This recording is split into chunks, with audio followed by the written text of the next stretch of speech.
নমস্কার বন্ধুরা, আশা করি আপনারা সবাই সুস্থ আছেন, ভালো আছেন। আজকের বলবো কে ছিলেন ভগবান শ্রীকৃষ্ণের গুরু, কি দীক্ষা দিয়েছিলেন তিনি তার গুরুকে।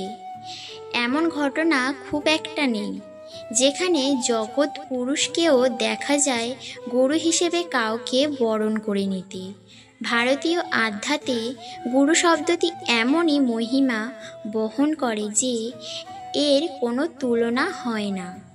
গুরু এই শব্দটির মধ্যে রয়েছে গু ও রু, এই দুটি শব্দ।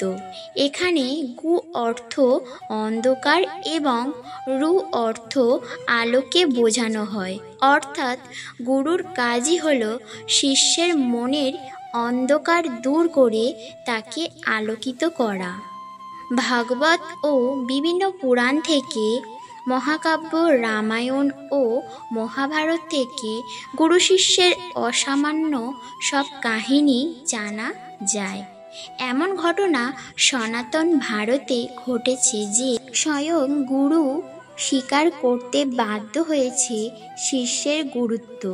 কিন্তু এমন ঘটনা খুব একটা নেই যেখানে জগৎ গুরুকেও দেখা যায় গুরু হিসেবে কাউকে বরণ করে নিতে। পরম পুরুষ শ্রীকৃষ্ণ, যিনি শ্রীমদ্ ভগবদ্গীতার উদ্গাতা, তাকেও শিক্ষা নিতে হয়েছিল কোনো এক নশ্বর মানুষের কাছে।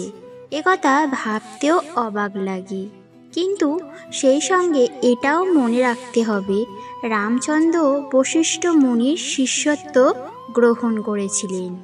শ্রী চৈতন্যকেও দীক্ষা দান করেছিলেন কেশব ভারতী। জেনে নেওয়া যাক শ্রীকৃষ্ণের গুরুর কাহিনী। কৃষ্ণকে জন্মের পরে গোকুলে নন্দরাজার গৃহে প্রতিপালনের জন্য রেখে আসেন বসুদেব। নন্দরাজা বালক কিশোরকে পাঠান গর্গমুনির কাছে প্রাথমিক শিক্ষার জন্য। কৃষ্ণের শিক্ষার ভিত গড়ে দেন এই মহর্ষি। শৈশবে কৃষ্ণ মথুরায় আসেন। কংস বধের পর সেখানেই থেকে যান। গর্গ সেখানে এসে কৃষ্ণকে শিক্ষাদান করতে থাকেন। তবে গর্গের কাছে যাওয়ার আগে কৃষ্ণ তার শ্রেষ্ঠ ভ্রাতা বলরামের সঙ্গে গিয়েছিলেন সন্নিপন মুনির পাঠশালায়। সন্নিপন একবার তার পুত্রকে প্রভাস তীর্থ থেকে ফিরত আনতে চান। কৃষ্ণ ও বলরাম প্রভাস গমন করেন এবং সেখানে শঙ্কাসুর নামের এক দানবকে দমন করেন। শঙ্কাসুর একটি শাঁখের মধ্যে আত্মগোপন করেছিল, কিন্তু গুরুপুত্রকে সেখানে পাওয়া যায়নি।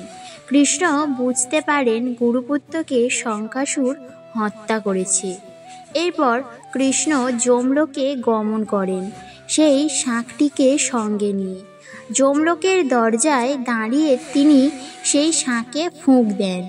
শঙ্খধ্বনি শুনে স্বয়ং যম বেরিয়ে আসেন এবং শ্রী বিষ্ণুর অবতারকে চিনতে পারেন। কৃষ্ণ যমের কাছ থেকে গুরুপুত্রের জীবন ভিক্ষা চান। যম তার আর্জি মঞ্জুর করেন। জীবিত গুরুপুত্রকে নিয়ে কৃষ্ণ বলরাম মর্তে ফিরে আসেন, আর সেই শঙ্খই পাঞ্চজন্য নামে পরিচিত। কৃষ্ণের এই গুরু দক্ষিণার কাহিনী অমর হয়ে আছে। এটাই ছিল কৃষ্ণের গুরু দক্ষিণার কাহিনী। কে দিয়েছিলেন কৃষ্ণকে গুরু দীক্ষা, সেই গুরুর নাম কি? তো ভিডিওটি কেমন লাগলো অবশ্যই কমেন্টে বলবেন। ভালো লেগে থাকলে অবশ্যই সাবস্ক্রাইব করবেন এই রকম নতুন নতুন ভিডিও পাওয়ার জন্য।